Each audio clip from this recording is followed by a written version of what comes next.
1963 সাল। লতা তখন ক্যারিয়ারের মধ্য গগনে। হঠাৎ একদিন লতা মঙ্গেশকর প্রচণ্ড অসুস্থ হয়ে পড়েন। শরীর নড়াচড়া করার ক্ষমতাও হারিয়ে ফেলেন। ক্রমাগত সবুজ রঙের বমি হতে থাকে। ডাক্তাররা পরীক্ষা করে জানান তাকে স্লো পয়জন বা খাবারে বিষ মিশিয়ে হত্যার চেষ্টা করা হয়েছে।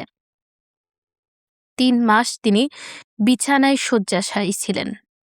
সেই সময় তার রাঁধুনি হঠাৎ কাউকে কিছু না বলে পালিয়ে যান, যা সন্দেহকে আরও গাঢ় করে।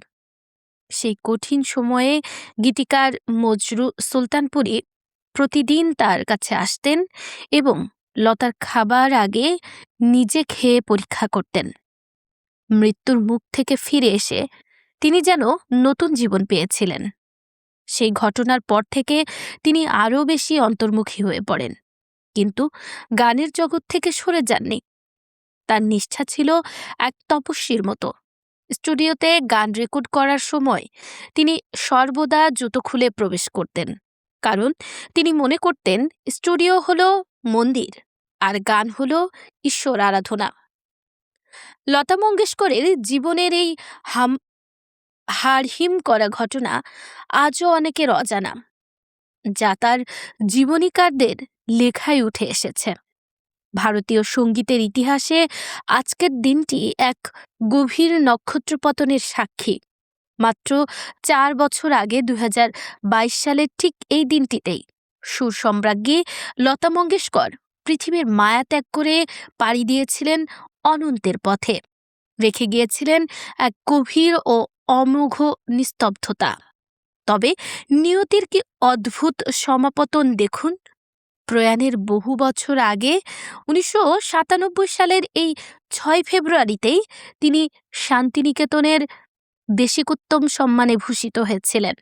অর্থাৎ এই দিনটি একই সঙ্গে পরম প্রাপ্তি ও চরম অপ্রাপ্তির এক অদ্ভুত সন্ধিক্ষণ। 1929 সালের 28 সেপ্টেম্বর ইন্দোরে যখন তিনি জন্ম নিলেন, তখন তার নাম ছিল হেমা। বাবা পণ্ডিত দীননাথ মঙ্গেশকর ছিলেন গোয়ার মুঙ্গেশি গ্রামের পূজারী ব্রাহ্মণ। ধ্রুপদী সঙ্গীতের একনিষ্ঠ সাধক ও নাট্য ব্যক্তিত্ব। বাবার নাটক ভাববন্ধনের একটি চরিত্র লতিকার নাম অনুসারে পরবর্তীকালে হেমার নাম বদলে রাখা হয় লতা। বাবার হাত ধরেই সঙ্গীতের প্রথম পাঠ। কিন্তু লতার জীবন ছিল এক জ্বলন্ত উপন্যাসের মতো, যেখানে প্রতি পদক্ষেপে ছিল সংগ্রাম। মাত্র 13 বছর বয়সে যখন খেলার পুতুল আর গানের সরগম নিয়ে মেতে থাকার কথা, তখনই তিনি হারালেন তার বাবাকে, তার জীবনের ধ্রুবতারাকে। হৃদরোগে আক্রান্ত হয়ে বাবার অকাল প্রয়াণ যেন লতার শৈশবকে এক মুহূর্তে বার্ধক্যে পরিণত করল।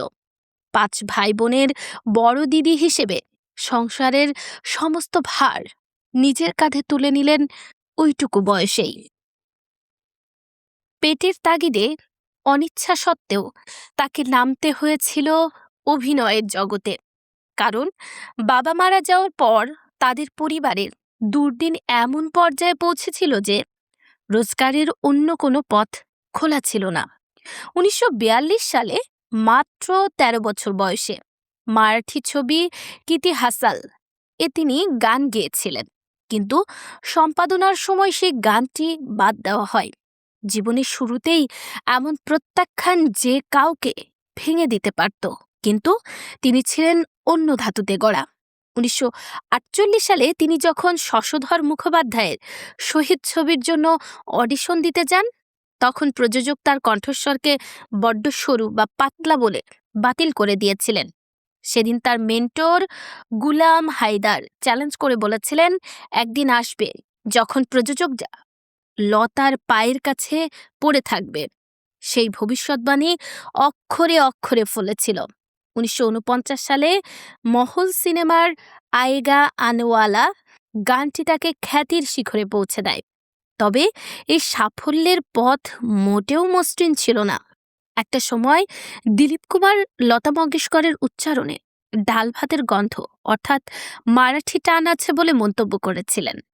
এই সমালোচনাকে তিনি এতটাই গুরুত্বের সাথে নিয়েছিলেন যে মৌলানা শফি নামে এক শিক্ষকের কাছে তিনি উর্দু ভাষার তালিম নিতে শুরু করেন এবং নিজের উচ্চারণকে নিখুঁত করে তবেই ক্ষান্ত হন। ভারতীয় সঙ্গীত শিল্পে 8 দশকের বেশি সময় অবদানের জন্য তিনি সুরের রানী, ভারতের পাপিয়া ও সহস্রাব্দের কণ্ঠসহ একাধিক সম্মানসূচক উপাধি পেয়েছেন। 2001 সালে ভারতের সর্বোচ্চ সম্মান ভারতরত্ন এবং 1989 সালে দাদা সাহেব ফালকে পুরস্কারে ভূষিত হন। শুধু তাই নয়, ফ্রান্স সরকার তাকে তাদের সর্বোচ্চ বেসামরিক সম্মান লিজিয়ন অব অনার প্রদান করে, যা খুব কম ভারতীয়ই পেয়েছেন।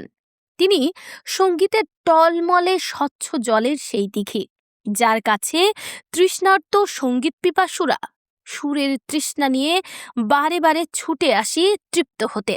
গানের মধ্যে তিনি যেমন প্রেমকে ধারণ করেছেন, তেমনি জাতীয়তাবোধকেও এক নতুন উচ্চতায় পৌঁছে দিয়েছেন। 1963 সালের প্রজাতন্ত্র দিবসে দিল্লির রামলীলা ময়দানে শ্রী রামচন্দ্রের সুরে কবি প্রদীপের লেখা এ মেরে ওয়াতানকে লেগো গানটি যখন তিনি গেয়েছিলেন, তখন উপস্থিত তৎকালীন প্রধানমন্ত্রী জওহরলাল নেহরুর চোখে জল এসে গিয়েছিল। তিনি লতাকে বলেছিলেন, বেটি, তুমি আজ আমাকে কাঁদিয়ে দিলে। তার কণ্ঠে লাজ্জা গালে যেন এক ব্যথাতুর প্রেমের দলিল, যেখানে হৃদয়ের বেদনাও সুরের মধ্যে আশ্রয় খুঁজে পায়। আবার শচীন দেব বর্মনের সুরে আজ ফির জিনে কি তামান্না হে প্রতিটি হৃদয়কে উদ্বেলিত করে। বাংলা গানের ভান্ডারকে তিনি সমৃদ্ধ করেছেন তার মখমলি কণ্ঠের জাদুতে। সলিল চৌধুরী, হেমন্ত মুখোপাধ্যায় থেকে শুরু করে বাপ্পি লাহিড়ী, সবার সুরেই তিনি ছিলেন সমান সাবলীল। একবার বিদায় দেমা ঘুরে আসি, আকাশ প্রদীপ জলে, ও পলাশ ও শিমুল, 7 ভাই চম্পা জাগরে, ওমর ময়নাগো, এমন বহু গানে তার কণ্ঠের সুরেলা আবেশে বাংলা সঙ্গীত জগৎ চিরঋণী হয়ে আছে। তিনি নিজেকে এতটাই শৃঙ্খলার মধ্যে রাখতেন যে কণ্ঠস্বর ঠিক রাখতে তার খুব প্রিয় জিনিস হওয়া সত্ত্বেও আইসক্রিম সচরাচর খেতেন না। তবে ঝাল বা মশলাদার খাবার সবসময় তিনি এড়িয়ে চলতে পারতেন না। সে গল্প বলবো অন্য লেখায়। তার শখ ছিল ফটোগ্রাফি। দেশ বিদেশে ঘুরতে গেলে সঙ্গে থাকতো তার প্রিয় রোলাইফ্লেক্স ক্যামেরা। ক্রিকেট খেলা দেখতেও তিনি খুব ভালোবাসতেন। ব্যক্তিগত জীবনে তিনি ছিলেন অত্যন্ত সাধারণ, সাদাসিধা, এবং সাদা শাড়ি আর 2 বিনুনি ছিল তার ট্রেডমার্ক, কিন্তু তার আভা ছিল রাজকীয়। সঙ্গীত জগতের এক উজ্জ্বল নক্ষত্রের এই বিদায় নিঃসন্দেহে এক গভীর শূন্যতার সৃষ্টি করেছে। আজ তিনি সশরীরে নেই, কিন্তু একজন প্রকৃতির শিল্পীর কখনোই মৃত্যু হয় না। তার কণ্ঠ আজও বেঁচে আছে রেডিওর তরঙ্গে, ইউটিউবের প্লেলিস্টে, পুরনো রেকর্ডের ঘূর্ণনে, আর সর্বোপরি আমাদের মতো অসংখ্য গান প্রেমীদের হৃদস্পন্দনে। শিল্পের মৃত্যু নেই, কারণ মানুষের আবেগের মৃত্যু হয় না। শ্রদ্ধা, ভালোবাসা, কৃতজ্ঞতা, এই 3টি শব্দই যথেষ্ট নয় তার অবদানের ঋণ শোধ করতে। তবু আজ এই বিশেষ দিনে মনে হয় তিনি আছেন, তিনি থাকবেন, তার কণ্ঠস্বরেই তিনি চিরঞ্জীব। মহান প্রতিভাবান শিল্পীর প্রতি রইল আমাদের গভীর শ্রদ্ধাঞ্জলি।